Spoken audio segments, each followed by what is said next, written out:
Hola a todos, vamos a comenzar entonces con la Parashá Ki Tavo. Pues la verdad es que ya estamos muy avanzados en el estudio de la Torá. Nos siguen unas cuantas parashot, pero estamos ya a punto de acabar el año.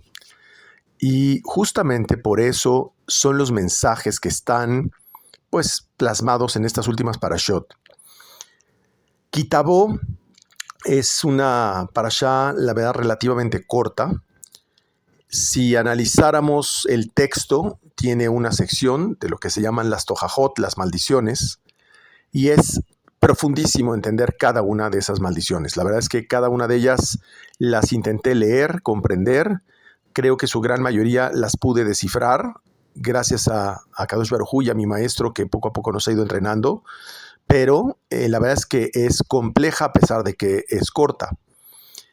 Todo el libro de Devarim, este último libro de Deuteronomio, se escribe prácticamente en los últimos 6 días de la vida de Moshe, si hablamos en el sentido literal. Y estamos preparándonos para precipitar la apertura de los cielos en Rosh Hashanah.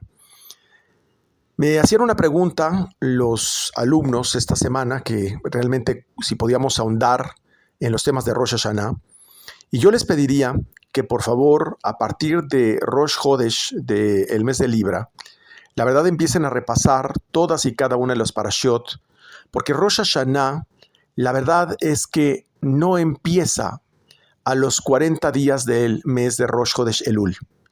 Sí, sabemos que esa es la fecha real, pero la verdad es que a partir de Rosh Hodesh Elul, nosotros ya entramos en todo el proceso de Rosh Hashanah. En esta parashá hay una clave súper especial para entender cómo opera todo el tema de maldición y las primicias, lo que son las primicias o los primeros frutos, las primeras cosechas que se llevaban al templo, lo cual es un código que está íntimamente relacionado entre estos dos aspectos en el sentido místico. En realidad, como les decía, nosotros no entramos a Rosh Hashanah en Rosh Hodesh Elul, técnicamente, pero el proceso ya lo es. Desde ese día, después de Rosh Hodesh, se empiezan a hacer las Elijot, y la verdad es que nuestro actuar, nuestro estudio, nuestra profundidad y nuestro control, sobre todo de nuestros actos, debe ser sumamente puro y delicado. Y es que este proceso de 40 días, para nosotros, es un proceso muy importante. En esta parashá se menciona el número 40 y hace referencia justamente a estos 40 días de rectificación que vienen antes de Rosh Hashanah. Por otro lado, en resumen, la parashá nos habla también de los diezmos. Nos dice que los diezmos del tercer año se entregaban a los levitas y también viene del tema de cómo se dividen las tribus entre el monte Gerzim y Ebal, que ya lo explicamos con mucha claridad. Les di todos los códigos en la parashá Re'eh con bastante detalle. Pero lo que muchas veces no tomamos en cuenta es que el propio Zohar menciona que la parashá Ki Tavo contiene la segulá más poderosa de todo el año. Es decir, esta parashá contiene, según el Zohar, los códigos, conexiones y secuencias de letras que están, pues por supuesto, codificadas más poderosas de todo el año. ¿Poderosas en qué sentido? De librarnos de situaciones negativas y difíciles. Por eso, a pesar de que mi maestro le explica en una forma bastante breve, traté de profundizar mucho más en comprender qué era todo esto de las maldiciones. Vamos a entenderlo de una forma muy clara y espero que les pueda servir. Me dice aquí Lea en un recado que esta parashá no viene en el Zohar, y es correcto, pero el Zohar sí menciona que la segulá que está contenida dentro de la parashá Ki Tavo es la más poderosa del Zohar. Te aclaro la pregunta, Lea. Moshe recuerda que son el pueblo elegido. Y ya hemos hablado de esto, de lo que es Am Segulá, así lo menciona. Dice, ustedes son el pueblo elegido. Y la verdad es que para ahondar en este tema de una vez, en una forma breve, Am Segulá o pueblo elegido no quiere decir eso. Am Segulá viene de la palabra segol, y segol es una vocal que se utiliza en las letras. Entonces seríamos el pueblo de la vocal. Pero ¿cómo es esta vocal? Es una vocal de 3 puntitos, porque en realidad somos el pueblo de la sabiduría que sabe explicar cómo operan las 3 columnas del árbol de la vida. Entonces, en realidad, hablamos que el pueblo de Israel no es un pueblo elegido en el sentido distinto a los demás como un privilegio, sino al contrario, con una gran responsabilidad y depositario de una gran sabiduría. Por otro lado, la parte más famosa de esta parashá es que Moshe da una tojajá, una tremenda reprimenda en términos de todo lo que se vendrá si no cumplen los preceptos de la Torah. Y la verdad es que cuando analizamos las maldiciones es muy interesante, porque si sabemos interpretarlos, realmente lo único que nos explica es todo lo que normalmente sucede a una persona que está desconectada, a una persona que no tiene ni idea de cómo funcionan las leyes de causa-efecto. Y justamente cuando no se tiene conocimiento de esto, aparentemente todas las cosas negativas que suceden son maldiciones, pero no es eso. Es que simplemente no hay una forma interpretativa de comprender y entender por qué sucede algo. Y finalmente concluye en esta parashá que solo hoy, después de 40 años, alcanza el pueblo de Israel, así dice, alcanzaron un corazón para saber, ojos para ver y oídos para escuchar. Y entendemos esto en la explicación del número 40 que daremos más adelante. Entonces, como dice Lea, esta parashá no está en el Zohar y tiene un tratamiento muy especial porque se mencionan una serie de maldiciones. De hecho, cuando se lee este Sefer Torah, el Hassán, que es el que da lectura, debe tener mucho cuidado. Hay toda una halajá para la lectura de esta parashá. El Hassán debe tener mucho cuidado que cuando está pronunciando con su boca las diferentes maldiciones, no debe mirar a nadie, no debe pensar en nadie, no debe de hacer referencia en sus emociones a personas o cosas que le han sucedido. Y no se puede interrumpir por ningún motivo. De hecho, es costumbre hacer 3 bendiciones antes de iniciar las maldiciones. Y una vez que se inicia ese proceso, es muy especial su lectura porque no se permiten interrupciones por nada. Entonces, aparecen alrededor de 11 maldiciones dirigidas a las personas que están en una montaña y luego 98 maldiciones adicionales. Y también vienen una serie de bendiciones, donde todos decían, cada vez que se mencionaba una maldición, todo mundo tenía que decir amén. Lo cual, amén, ya sabemos que es un código, 91, Yud Alef He Daleth Vav Nun He Yud, que es un código para efectos de materializar cosas en este mundo. Entonces, literalmente lo que gritaban era que se materializaran las maldiciones. Y pues, por esta situación, las personas normalmente en las sinagogas no quieren pasar al Sefer, porque les da miedo que le lean esa maldición, y mucho menos decir amén. Pues curiosamente, los cabalistas, y máxime después de que comprendamos esta parashá, se pelean por pasar al Sefer cuando leen estas maldiciones. Y los sabios nos explican que en la capacidad de entender el origen de las maldiciones está en conectar con todas las bendiciones. Así lo dice mi maestro también, y vamos a explicar esto. Hacia el final ya de esta parashá, Moshe les dice: ustedes vieron lo que Dios hizo ante sus ojos. Así lo expresa. Y eso no es cierto. Yo también cuando leí dije, esto no es posible.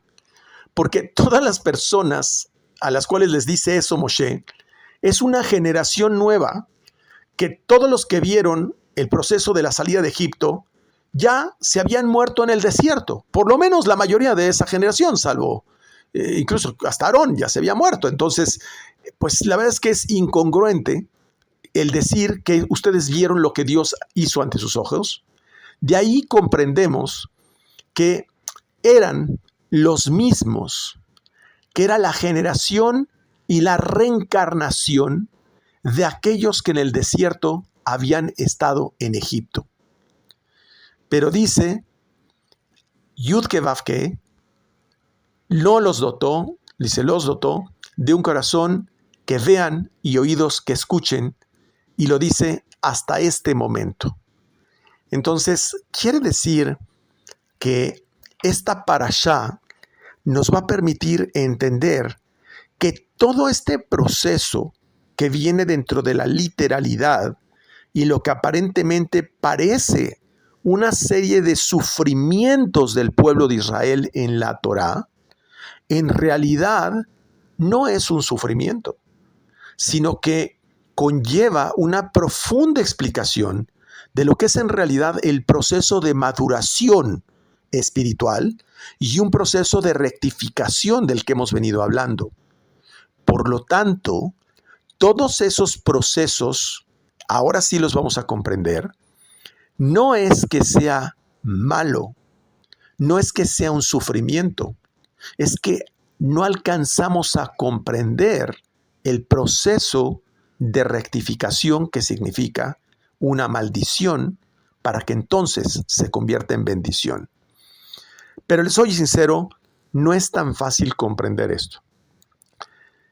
La explicación que voy a dar en este momento es muy importante para comprender por qué nos suceden cosas que parecen maldiciones y qué es lo que ocasiona que tengamos sucesos caóticos, conflictivos, problemáticos, difíciles, obstáculos que nos vienen en la vida.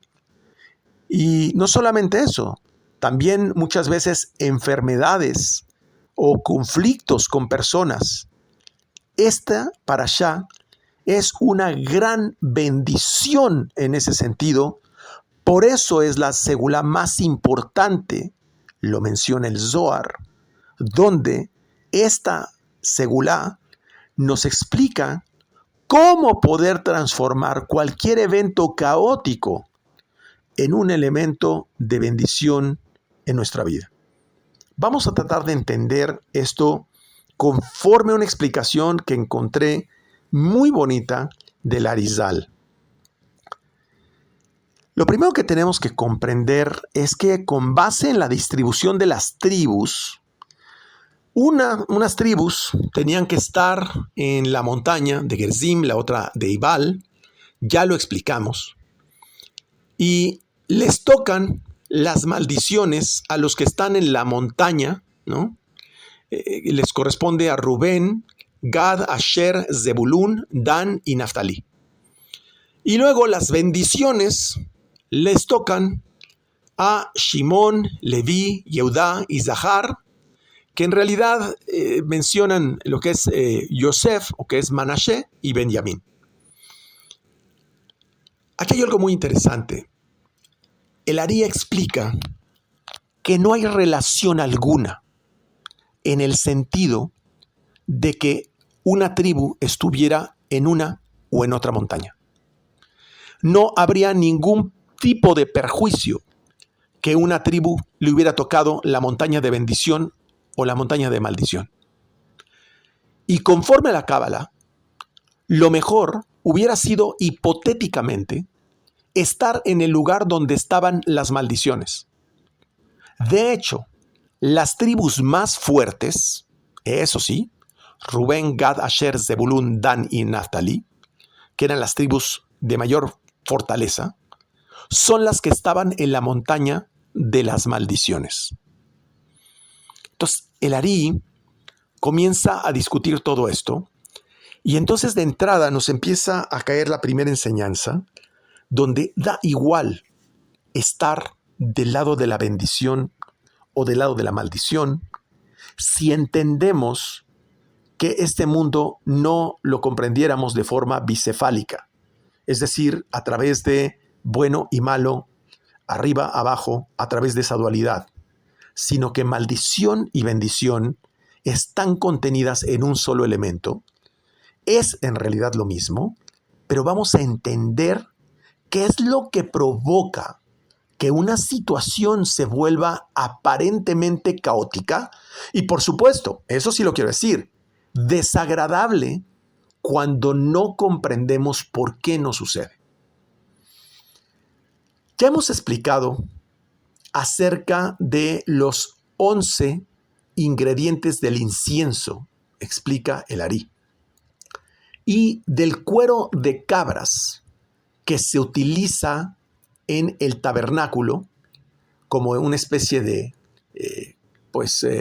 coberturas donde el significado es que de estas pieles o coberturas había 10 coberturas, que hace referencia a las 10 sefirot.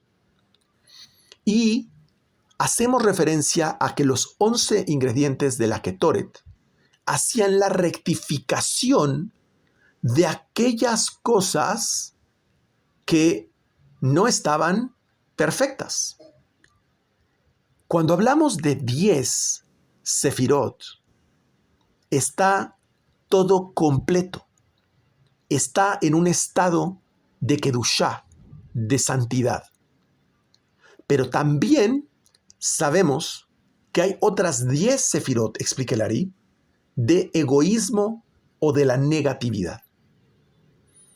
Adicionalmente, dentro de cualquier sefirá, pongan mucha atención, dentro de cualquier sefirá, explica el Arizal, es como si fuera una vasija.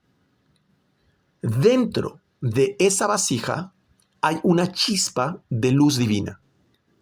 Y esto es el secreto que se explica en el Salmo 103, versículo 19, que dice: su realeza gobierna sobre todo.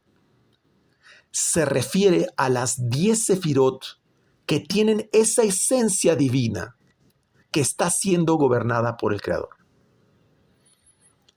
En el caso de las otras 10 sefirot del egoísmo o de la clipa, en realidad es la misma sefirá, pero hablamos de la clipa de la sefirá.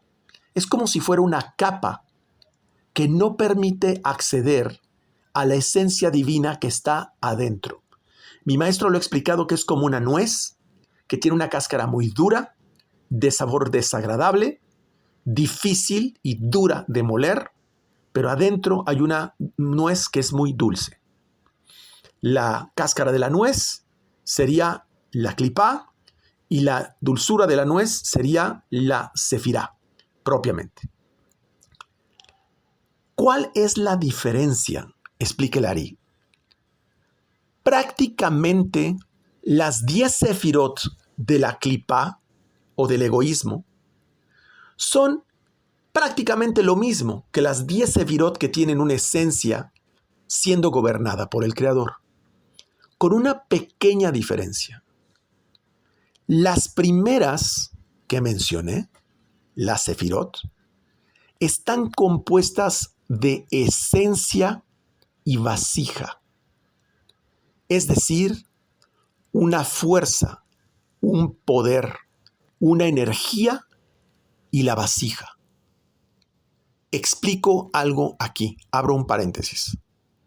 La vasija es lo que le da identidad a ese poder. El año pasado lo expliqué en un ejemplo de masita de Play-Doh para niños. En realidad, se necesitan ambos. Se necesita la esencia y la vasija. Así como se tiene una potencia que sería la esencia, o en este caso la masita de niños, pero su aplicación de cómo se va a manifestar es la vasija, que sería el molde. Por ejemplo, si yo tengo un molde de corazón, la manifestación de la masa de los niños que pasa por ese molde de Play-Doh se manifiesta como si fuera un corazón. Y a lo mejor puede ser rojo, amarillo, dependiendo del color de la masita. La masa sería la esencia. Es una potencia, pero toma forma o aplicación hasta que pasa por el molde respectivo. Entonces, explicándolo, la esencia es la masita y la vasija es la forma del molde, es la forma como sale o cómo se manifiesta esa esencia. En realidad, Akadosh Baruj Hu es una luz simple que se puede manifestar, es una fuerza única y que pasa a través de unos filtros llamados sefirot. Y se puede manifestar en forma de éxito, en forma de humildad, en forma de amor, en forma de clemencia, en forma de rigor, de diferentes formas. Esa manifestación depende de la vasija. Y esto no se explica mucha atención, que si la vasija no le da contexto a esa luz rebasa la capacidad de la vasija y lo que rebasa le llamamos maldición. Voy a poner un ejemplo muy sencillo. Es como cuando tenemos un niño y lo abrazamos mucho y le damos muchos besos, muchos abrazos, no sé, un hijo, un sobrino, un ahijado, muchos besos, muchos abrazos, ¿sí? Y llega un momento en que el niño dice, ya, suéltame. Exacto.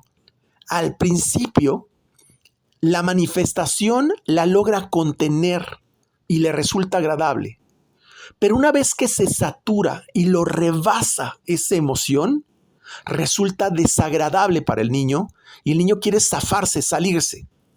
Igual también, cuando nosotros llenamos una copa, hasta que llegamos al vórtex de la copa, al límite de la copa, ahí es bendición. Pero cuando lo seguimos llenando y se empieza a mojar y a manchar el mantel, entonces todo el mundo dice, ¡ah! ¡Qué mal! Eso es exactamente lo mismo que pasa con nosotros. En realidad, no hay bendición o maldición. Es nuestra capacidad de poder absorber una situación. Por ejemplo, a un niño se le pierde un pequeño juguete y se pone a llorar porque se le perdió el juguete. Y a ti te da risa y le dices, ay, mi amor, no te preocupes, después te compro otro. Pero si a ti te roban el carro, la verdad es que no te resulta tan agradable. Es muy desagradable. Y si te roban en tu empresa, eso es peor todavía. Entonces, cada uno de los aspectos que está involucrado en esta situación nos permite ver que somos nosotros los que le damos un contexto a las cosas. La vasija es lo que mantiene la manifestación de esa luz. Cuando mantiene la forma de esa manifestación, hasta ahí es bendición. Pero cuando rebasa o sale de su estructura de manifestación, de la vasija podríamos llamarlo maldición. Entonces de ahí nos damos cuenta que todo aquello que nos parece desagradable en la vida depende de nuestra capacidad de contención de esa fuerza o esa energía. Y mucha gente dice, no, yo soy una persona muy competente. Yo me puedo contener cuando recibo una noticia muy mala. Hasbe Shalom. Pero lo que ocurre es que el Yetzer Hara, el ángel del bien y del mal, que ya lo explicamos la clase pasada, te conoce muy bien y no te va a probar en lo que tú eres capaz de contener, sino en lo que no eres capaz de contener. Entonces explica el Ari que la luz es la sustancia de la Sefirot y está absorbida y escondida en ellas. Ahí está, adscrita a ellas. Por ello es que se esconde. Es decir, la luz, esa esencia divina, está dentro de la Sefirot escondida.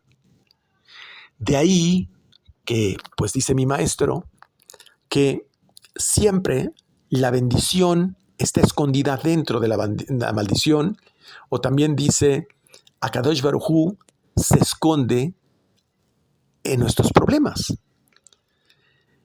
Cuando todo está bien, la vasija y la luz son uno. Uno, en realidad, hace imposible distinguir de la luz y la vasija. Por ejemplo, cuando a un niño le dan esos abrazos y esos besos, en el ejemplo que puse, el niño lo único que percibe es amor, hasta que precisamente se separa esa energía de la vasija y entonces es perceptible como si fuera una maldición. Por eso cuando hablamos del árbol de la vida, hablamos de Etz Ahaim, porque son 10 unidades o 10 sefirot. Por eso, lo que tapaba el tabernáculo eran solo 10 cubiertas o 10 cortinas. Por eso, en el caso de la sefirot, del mal o del egoísmo, de la clipá, del Yetzer Hara, la luz sagrada y su fuerza no puede ser absorbida en ellas, porque esa esencia de egoísmo, de deseo de recibir, es una esencia profana a ellas y no puede absorber esa luz porque se repelen. No hay afinidad. Ahí, cuando no hay afinidad, es cuando detectamos esa diferencia y esa incomodidad desde nuestra alma. El único lugar donde se mezclan lo sagrado y lo profano es justamente en la mente del ser humano. Fuera de nuestro cuerpo, el Yetzer Hara y el Yetzer Tov no pueden convivir. Solamente en la mente del ser humano, ahí conviven el egoísmo y el total altruismo. Tenemos un alma que lo da todo y un cuerpo que lo limita todo. Fuera de ahí, no hay afinidad alguna. Por eso, si tú piensas, y lo digo porque todos hemos pasado por eso, si tú piensas que decir o manifestar algo egoísta en algún momento, piensas que esa acción te va a traer luz de alguna forma o un beneficio, eso nunca, jamás es cierto. Por el contrario, recibes algo que viene desde un principio egoísta a cambio. Se siente en tu cuerpo una emoción que pareciera que viene de algo divino, pero no es así. Y aquí quiero hacer una explicación que en algún momento le daba a mi hija. Es la típica expresión que ocurre en función de nuestra inmadurez y nuestra juventud, donde decimos, ¡ay, qué emoción esto! O ¡qué emoción tal cosa! Bueno, pues esa sensación de emoción precisamente no viene de una emoción que está rectificada. Ese es un impulso que viene de una sensación del cuerpo.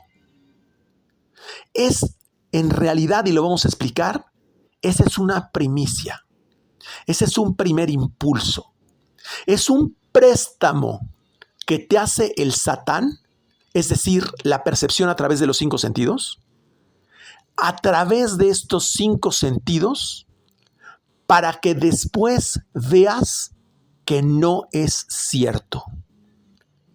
¿Cuál es el propósito? Causarte tristeza, desilusión, miedo, decepción. El tema es que como ambas son vasijas, la clipá y la sefirá, ambas son vasijas que tienen la cualidad de atraer luz. Por eso la luz desciende a ellas. Pero la diferencia es que merodea, en el caso de la clipá, esa emoción temporal, merodea encima de ellas y parecen luminosas. A nosotros ya nos ha sucedido con negocios en los cuales nos hemos involucrado, que nos emociona, nos hacen felices, nos hacen sentirnos contentos, pero la verdad es que no terminamos de hacer el proceso completo. Y hay personas que deberían de ayudarnos paralelamente para evaluar ese proceso dentro de nosotros y poderlo realmente calificar. Cuando ya encontramos esa calificación, entonces el acto luminoso ocurre por sí mismo. Esto yo lo explico mucho a las personas de negocios que tienen una idea o un proyecto, pero la verdad es que no tienen las estructuras perfectamente calificadas para efectos de poder atraer una energía que se llama dinero, a fin de que le den la energía que le da gasolina a ese motor para que funcione. Normalmente lo quieren hacer al revés. Primero quieren buscar la gasolina para el motor y después quieren diseñar un motor perfecto que realmente funcione. Y por eso es que esas dos cosas no hacen afinidad. Ni aún con toda la emoción hacen afinidad. Por eso muchas personas que se guían conforme a señales externas, a sus emociones, terminan con ese préstamo que el Satán, esa percepción exterior, te hace, y al final te das cuenta que no es cierto. La razón es que ambas son vasijas, lo explicaba, y de hecho, ambas parecen luminosas. La sefirá, que se ve más luminosa en el corto plazo, significa que tiene más expuesto afuera de lo que tiene adentro y por lo tanto menos fuerza en su interior. ¿Qué quiere decir esto? Que mientras más ego hay presente algo más deslumbrante por fuera en las personas. La gente le gusta ver un traje muy lujoso, un reloj muy fino, un carro lujosísimo, para efectos de entender que toda esa luz exterior soporta la luz interior de la persona y no hay nada más falso. Por eso a las personas que tienen mucha necesidad de mostrar hacia afuera es para justificar el vacío que tienen por dentro. Un ejemplo muy bueno que se plantea es que si una persona tiene $1,000,000 en el banco, es muy posible que te des cuenta, porque te lo va a presumir muchas veces. Pero si tiene 10,000 millones de dólares en el banco, seguramente no lo verás, porque no tiene necesidad de mostrarte nada. Seguramente lo verás como uno más de los que están pasando frente a ti. Igual también, una persona que va al gimnasio, a mí me sucede mucho en el nadar, en la piscina. La gente que va al gimnasio por lucirse versus alguien que va a sentirse bien y por salud. A mí me sucede mucho en la piscina que hay personas que nadan espectacularmente y se muestran rapidísimas cuando cruzan la piscina, pero no son capaces de dar 20 vueltas seguidas. Y eso es la clave para saber el motivo real que hay dentro de la persona. Igual, mando un saludo a uno de los alumnos que hace ciclismo. Y él sabe que no se trata de ser el más veloz, sino el que llega en los diferentes episodios en el mejor tiempo y la mayor consistencia a lo largo de un trayecto, de una distancia. Ahí entonces empezamos a entender que todo eso que aparentemente vemos como bendición, no necesariamente lo es.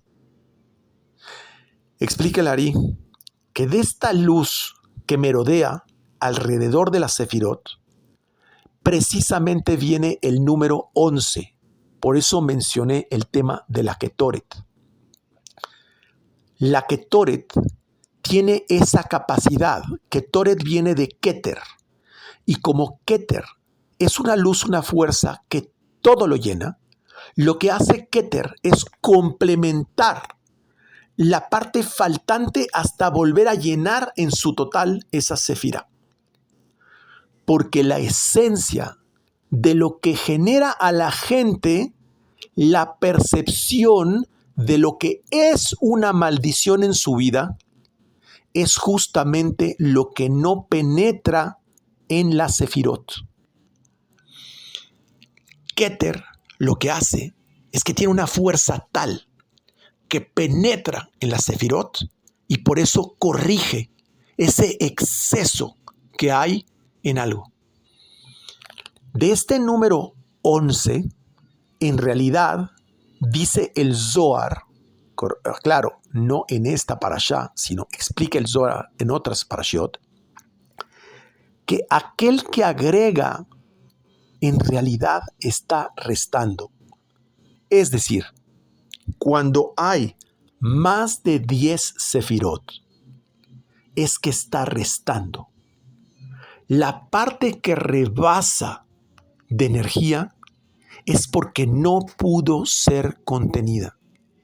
Porque si el fluido o la presión está cada vez más y más por fuera, esa presión del fluido exterior de la sefirá hace que el interior cada vez sea más pequeño. Por eso, mientras más necesidad hay de una persona que lo feliciten, que lo apapachen, que lo quieran, que lo manifiesten, es porque esa persona es más carente de amor y que tiene mayores inseguridades en su interior. Ojo, no estoy diciendo que no sea bueno amarnos, querernos, abrazarnos, apapacharnos. Pero cuando la persona exige este aspecto porque se siente vacío, es precisamente el que tiende a manifestar más queja o más exposición de algo que finalmente le disgusta. Un ejemplo de ello es cuando dice en esta parashá, maldito aquel que hace una imagen grabada o moldeada. Y explica el Ari que esto corresponde al mal o al egoísmo conocido como la clipá de Ari Hampin. Es el kéter de la clipá, para que lo entendamos. Es el kéter del egoísmo. Nosotros, explícale Ari, fuimos creados o hechos a imagen del Creador.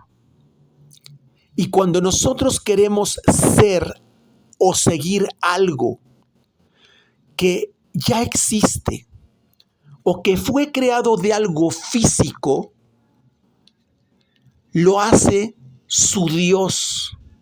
Es decir, está moldeando o grabando una imagen para sí mismo. Es como cuando una persona ha creado una imagen de sí misma y quiere a toda costa transmitir esa imagen. Yo lo he visto con muchos empresarios que confunden la diferencia en términos de querer extrapolar la imagen que representa su empresa y que su imagen, dicen, la empresa soy yo mismo. Y otra cosa es que simplemente el potencial de la persona se ve reflejado en la empresa. Puede ser un modelo de vida, un estilo de vida, una cantidad de dinero que la persona quiere o tiene afinidad con ella. Es decir, ¿cuál es la condición de idolatría aquí? Que está sustituyendo la imagen que esa persona es con todo el potencial que tiene por una nueva que no es la que le corresponde. Por eso está hablando de moldear una imagen. No se refiere a tener un santito, una figura o un símbolo, etc. No. Está relacionado con la forma como la persona agrega a la base con la cual fue creada esa persona. Eso se convierte, ese agregado, en lo que le llamamos simbólicamente maldición. Por eso dice que es maldito aquel que hace una imagen grabada o moldeada. No se está refiriendo a aquel que hace una estatua. Eso es todavía más elemental. Entonces, tenemos que comprender que cuando se está sustituyendo esa imagen, eso significa que de algo que se hace abajo en el mundo físico, no puede suceder nada bueno, porque se está tomando ese préstamo a la fisicalidad para efectos de exponenciarlo, y eso nunca ha funcionado. Entonces, explíquele a Ari que en Arihampin es el medio donde toda la creación está escondida. Es decir, todo lo que una persona vino a crear en su vida está en ese mundo. Si lo que hace es que comienza por copiar un modelo de algo más, lo que está haciendo es adulterar su propia imagen. Todo lo que haga será de la misma calidad. Y yo me puse a pensar en un negocio, Lea se va a acordar de esto, donde recientemente entramos a un negocio con una persona que nos dijo que sabía hacer un negocio magníficamente bien y que tenía un modelo perfecto, extraordinariamente lucrativo, muy bien planteado. Y la pregunta que tenemos que hacernos es, ¿por qué simplemente esta persona no es tan exitosa? ¿Por qué esta persona está ligada al fracaso si tiene un modelo tan exitoso? Ahí hay una contradicción. Y es que la persona adultera esa imagen para tratar de transmitirlo y mostrar a los demás que esa imagen coincide con la calidad de la cual carece. Pero fíjense qué contradictoria es la educación que recibimos en esta vida. Justamente nos enseñan que sigamos el ejemplo, ¿no? Que sigamos patrones. Nos enseñan, sigue el ejemplo de tu hermano. Mira el ejemplo de tu papá. Mira el ejemplo de tu maestro. Mira el ejemplo de tal cosa. No, eso no es verdad. Hace muchos años un alumno de mi maestro le dijo, yo quiero ser como tú. y le dijo, quiero saber tanto como tú. Y mi maestro, la verdad es que pues no le contestó nada, pero le pareció totalmente absurdo, porque pues la verdad es que se dice que el alumno debe rebasar al maestro, o el alumno debe tomar sus propios caminos para efectos de hacer cosas maravillosas. Por ejemplo, vi esta semana, Lea me compartió un archivo que está trabajando, un sidur hermosísimo, hermosísimo, de verdad, que yo digo, no sería capaz de hacer algo tan hermoso. Y curiosamente me dio tanto gusto el ver que alguien que finalmente tuve la oportunidad de poder sumar a su vida en términos de la cábala y de enseñanzas y de ligarlo a todo esto, finalmente el fruto que es, lo veo con un orgullo maravilloso. Entonces, es una emoción de satisfacción el logro del otro. Pero normalmente nos enseñan a que nuestra satisfacción tiene que ser como el otro, que sigamos patrones. Y normalmente en la vida nos enseñan que aquel que actúa conforme a un paradigma en la vida tiene una vida razonablemente asegurada. Por ejemplo, búscate un buen trabajo para que tengas una buena vida. Nunca te dicen, inventa un trabajo que no exista para que tengas la vida que tú quieres.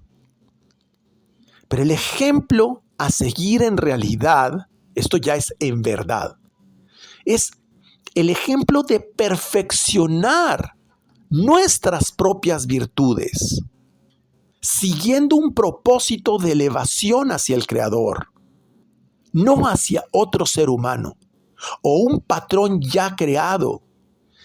Nuestro modelo, nuestro ejemplo a seguir es Akadosh Baruj Hu. Y es un proceso infinito. Por eso, la Ketoret lo que hace es rectificar las malas virtudes de la persona. Nos permite entrar en contacto con la máxima esencia divina de la Sefirá Keter, precisamente para penetrar esas cualidades que no están completamente rectificadas. Por eso, esta maldición que acabo de mencionar contiene 13 palabras, porque contiene en ella las correcciones de los 13 atributos de lo que le llama el Ari, la barba de Ari Jampín, o los 13 atributos de misericordia de Akadosh Baruj Hu. Para que a través de estas categorías no recibamos juicios severos por nuestras equivocaciones. Y explica Rabbi Isaac Luria, el Arizal, que si estos filtros no existieran, el caos que recibirían las personas sería 13 veces peor.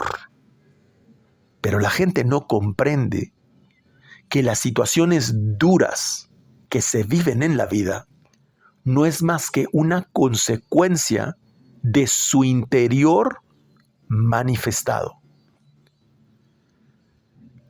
Y aquí nos damos cuenta, por ejemplo, que los miedos de los abogados terminan transmitiéndose en errores en los procesos litigiosos, por ejemplo.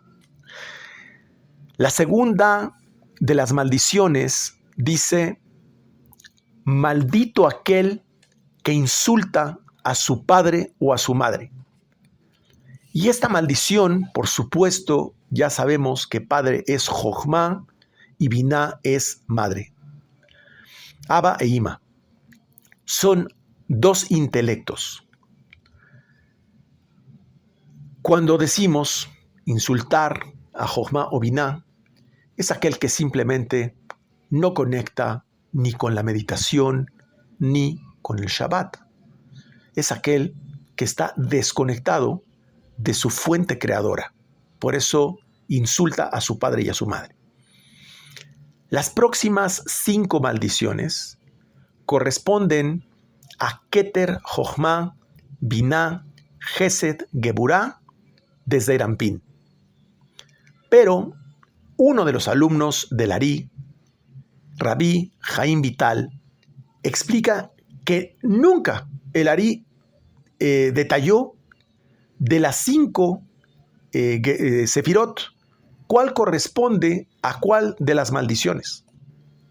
Entonces, la próxima que dice, es muy buena esta, dice, maldito aquel que tiene relaciones con su hermana. Corresponde a Tiferet de Zeirampín. Puesto que Jochma y Biná son llamados padre y madre, pero hasta que las otras sefirot no están maduras, se les llama como si fueran sus hijos. Es decir, siempre decimos que los hijitos de Biná son Zeirampín, pero cuando no están maduras las emociones, es decir, las emociones no están rectificadas, nosotros observamos la belleza de esos elementos en el mundo físico como si fuera una hermana. Es muy similar a los niños pequeños cuando tienen amiguitas y tienen, no sé, 3, 4, 5 o 6 años. Los niños pequeños los ven como si fueran sus hermanas, son sus amigas. Pero cuando crecen y maduran los niños y las niñas, ya no las ven como sus hermanas. Les llaman la atención porque han madurado. Pues de la misma forma, nuestras emociones, cuando no están maduras, vemos la belleza asociada al mundo físico. En cambio, cuando la gente entiende, a través de su perfección, cómo funcionan las leyes de causa-efecto, cómo funciona el sistema creador, entonces la persona lo que hace es que se enamora del mundo físico, pero no por su materialidad, sino, como decía el rey David, se enamora de Beersheba, se enamora del mundo físico como la manifestación de una conciencia muy elevada, porque en el mundo físico la persona ve que aquí puede manifestar cualquier cosa. Eso es la maravilla del mundo físico, que puedes manifestar cualquier cosa a través de un cuerpo. Jacob es llamado perfecto, Ishtam, representado en la sefirá Tiferet, porque esa cualidad de perfecto le permite ver justamente esa belleza que acabo de hablar en el mundo físico, pero a partir de un mundo espiritual y no al revés.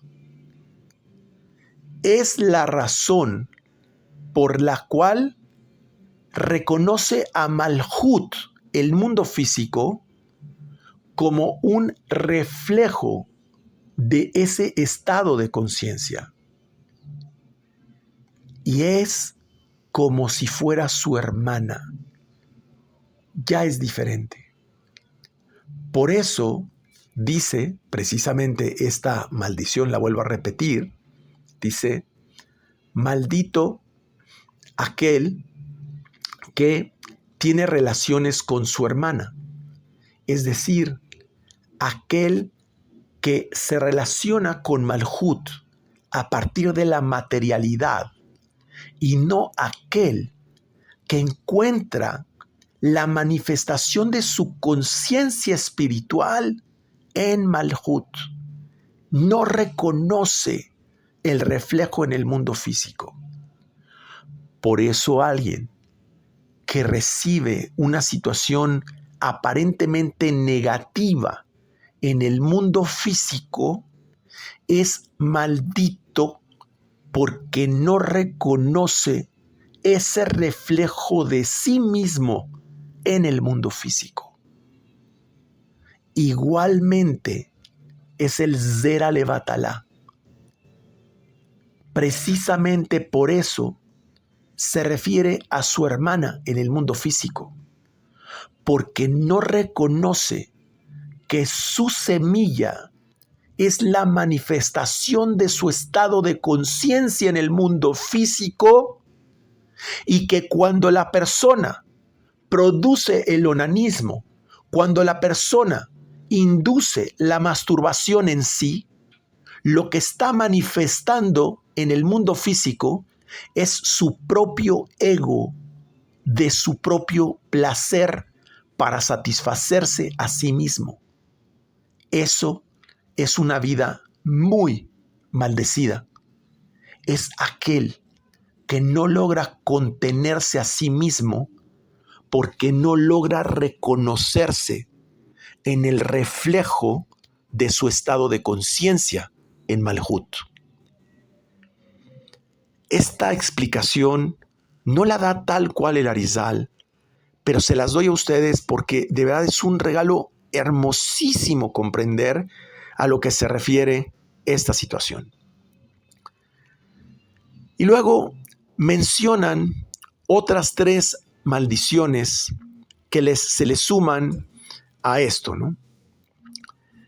Y dice el Ari que las 98 maldiciones que se suman más tarde, sabemos que estas 98 maldiciones se leen justo en medio del mes de Elul cuando se hacen Selijot, que viene Selijot de la palabra Shlach, Selijot, Shlach.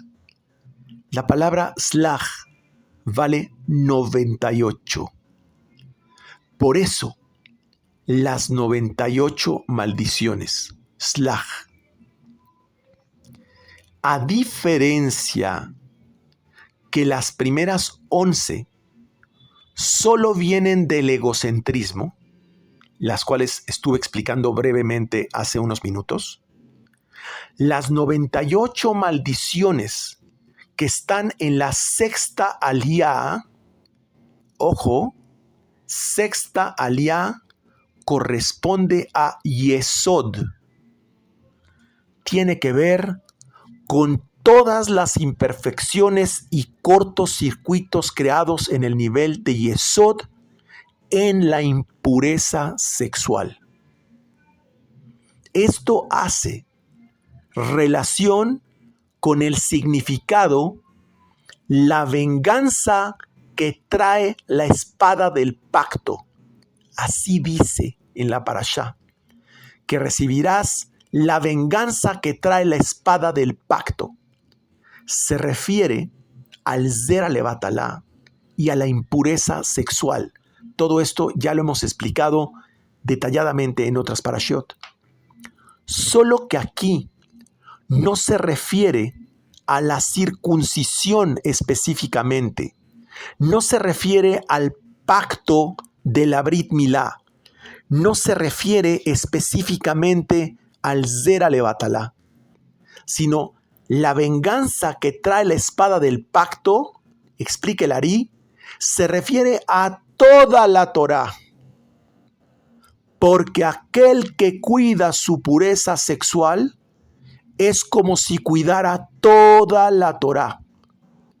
En la Sefirá Yesod, todos los poderes se concentran. Todas las fuerzas de la Sefirot se concentran y colapsan de este punto. Para cuando el fluido de la luz llega a Yesod, a donde hay más fisicalidad que en el resto de las otras Sefirot, ya tiene la forma de todas las Sefirot anteriores. Espero ser claro.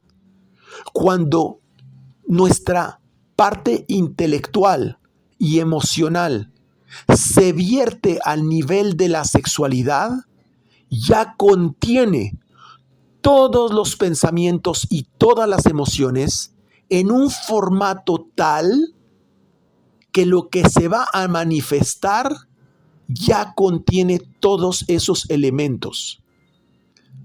Por eso, la sexualidad con un alma gemela es aquella que debería haber pasado primero por todas las afinidades de la sefirot del árbol de la vida antes. Precisamente cuando una relación se da a través de las emociones, llega a una sexualidad no rectificada. Cuando precisamente ya hubo afinidad entre las personas en todas las sefirot anteriores, por eso hay una halajá que regula cómo hacer el proceso de matrimonio. Entonces, en ese momento, se puede saber si realmente es un alma gemela de la otra, porque ya han encontrado la afinidad total en sus diferentes sefirot. Porque de otra forma, si esa sexualidad se diera de una forma impulsiva, entonces, ¿qué pasa? Conforme explicamos, esa fuerza rebasaría esa capacidad de contención de las vasijas y sería un desastre. Y entonces, ¿qué viene? Caos. Dicho de otra forma, se tiene placer sin motivo, descompensa el universo y después viene dolor o caos sin motivo para compensar ley de causa y efecto. Pero cuando hay un placer con motivo, con una conciencia, con una intencionalidad y con todo un proceso de contención relacionado en las vasijas que fortalecen la luz divina que se vierte de Yesod HaMalhut, entonces lo que baja es bendición. Por eso, aquella persona que se alucina con una relación sexual con una persona, hay mucho menos probabilidades de que sea su alma hermana. No es que sea la persona, es la forma como alucina esa persona, con esa otra persona, perdón. Es decir, cualquier acción manifestada, repito, cualquier acción manifestada debería traer de todas las otras emociones, pero debidamente rectificadas. Y entonces la luz va cobrando forma de manera correcta. Eso solo ocurre cuando desciende esa luz de Jochma y de Biná, de los intelectos, no del sistema emocional. Explica mi maestro que para bajar esa luz de forma correcta y poderla después retornar como lo hace la Ketoret al revés, es el nombre de Aleph He Yud He Ejie abierto con Yehudim. Eso es un regalo que nos da en su última clase.